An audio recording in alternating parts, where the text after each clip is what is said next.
Scroll through social media for 5 minutes and you'll find someone telling you this. Buy a vending machine for $3,000, put it in an office building, and make $500 a month doing absolutely nothing. It's the easiest passive income on earth. It sounds too good to be true. A machine that sits in a corner, restocks itself in your imagination, and quietly prints money while you sleep. No employees, no rent, no customers to manage. Just a box that takes cash and gives snacks.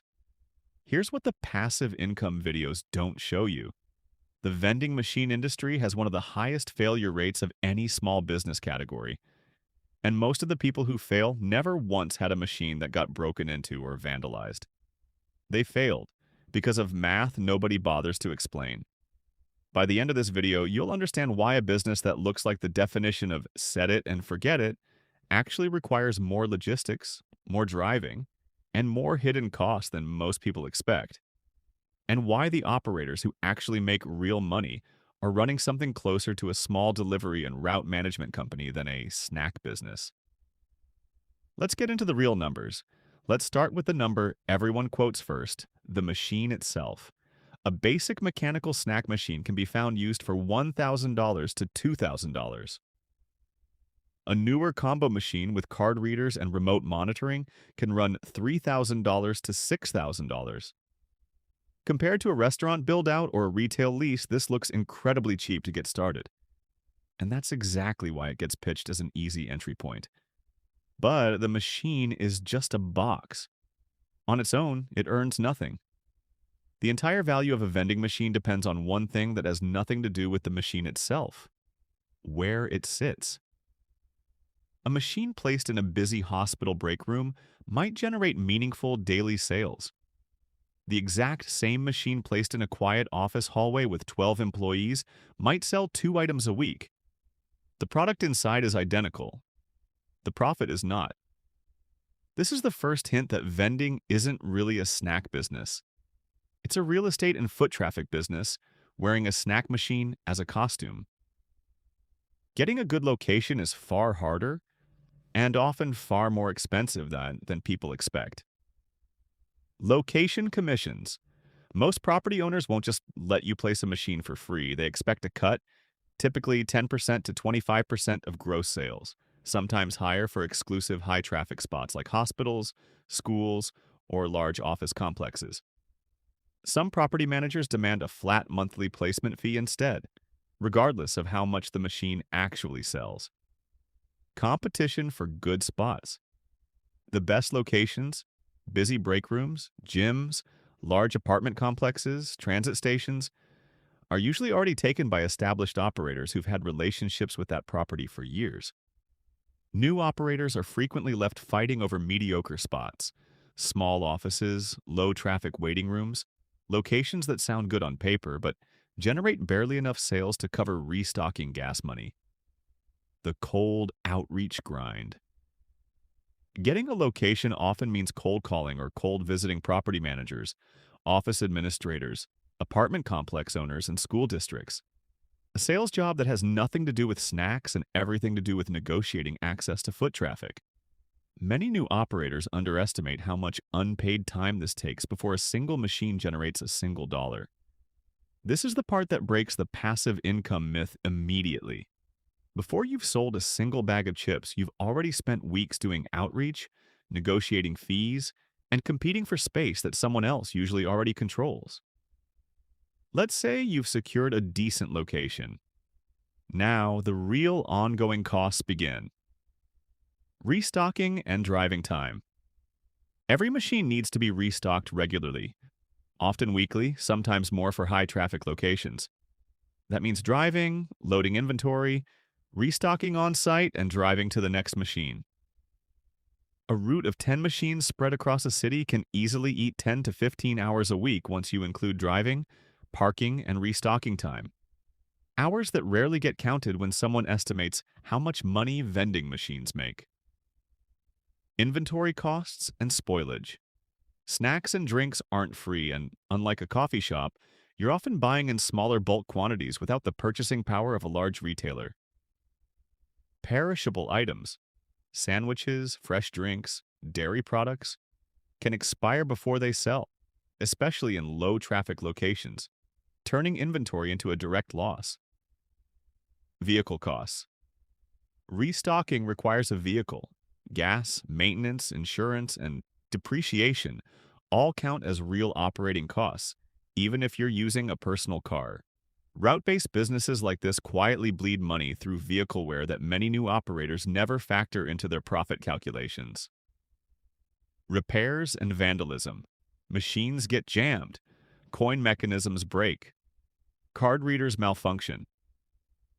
In high-traffic public locations, machines also face a real risk of vandalism or theft, and repair costs, along with the lost sales while a machine sits broken, cut directly into thin margins. Cashless payment fees. Modern machines increasingly rely on card and mobile payment systems, which typically charge processing fees per transaction, often adding up to meaningful percentage points off small-ticket sales that were already operating on thin margins. Add these together, and a machine that looks like it generates $300 to $500 a month in gross sales might net the operator only $50 to $150 after location commissions, inventory costs, and the value of their own driving and restocking time. Let's run simplified numbers on one decent machine in an average location. Gross monthly sales, roughly $300. Subtract location commission at 20%, about $60 gone immediately. Subtract cost of goods. Snacks and drinks typically cost 40% to 50% of what they sell for. Another $120 to $150 gone. Subtract card processing fees, a small additional cut. Subtract a share of gas, vehicle wear, and restocking time. Hard to put an exact number on, but real nonetheless. What's often left is somewhere between $50 and $100 of actual profit per machine per month, before accounting for the operator's own time spent sourcing locations, negotiating contracts, and handling repairs. This is why a single vending machine rarely makes anyone rich. The passive income pitch quietly depends on an assumption that never gets stated out loud. You need dozens of machines, not one, before this business produces meaningful income. And managing dozens of machines is not passive at all. So how does anyone build real income from this? The operators who succeed usually aren't thinking like someone with one lucky machine. They're thinking like a small logistics company. Route density, not machine count. Successful operators cluster machines geographically so a single restocking trip can service many machines efficiently, cutting drive time per machine dramatically. A machine 3 hours away that sells well is often less profitable than a mediocre machine, 5 minutes from 4 other machines. Owning higher margin categories. Many successful operators move beyond snacks entirely. Bulk vending, small toys and candy with extremely low cost per unit, specialty coffee machines or micro-market setups with fresh food that command higher prices and margins than traditional snack machines. Technology for remote monitoring. Machines with remote inventory tracking let operators see exactly which machines need restocking before making a trip, avoiding wasted visits to machines that are still half full. Directly cutting the biggest hidden cost in the business: time. Scaling through acquisition. Some of the most financially successful vending operators grow not by placing machines one at a time, but by buying out smaller existing operators' entire routes. Inheriting already negotiated locations, existing relationships with property managers, and proven sales data, skipping the hardest and slowest part of the business entirely. Multi-location contracts. The biggest operators secure exclusive contracts with large institutions, hospital networks, school districts, corporate campuses, locking in dozens of guaranteed locations at once instead of chasing one small office at a time.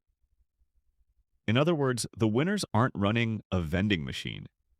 They're running a small logistics and inventory management operation that happens to use vending machines as the point of sale.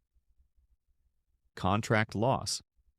Location contracts can be canceled, or a property might switch to a competing operator offering a better commission split, wiping out a route's income overnight. Seasonal demand shifts. School-based locations lose most of their traffic during summer break. Office locations can see sharp drops during holidays or when companies shift to remote work. Rising commodity costs. Snack and beverage manufacturer prices fluctuate, and unlike a large retail chain, small operators have little leverage to negotiate better wholesale pricing. Time doesn't scale for free. Beyond a certain number of machines, an operator either has to hire help, introducing labor costs and management overhead, or physically cap how much the business can grow, since one person can only restock so many machines in a week. Here's the pattern that connects vending machines to every other easy passive income business. People romanticize. The product in the machine was never the business. The business is location access, route logistics, and inventory management. A vending machine doesn't make money because it sells chips. It makes money, or doesn't, based on foot traffic, commission negotiations, driving efficiency, and how well an operator manages dozens of small moving parts at once. The people who succeed aren't the ones who found one magic location. They're the ones who built a small, unglamorous logistics operation that happens to be invisible,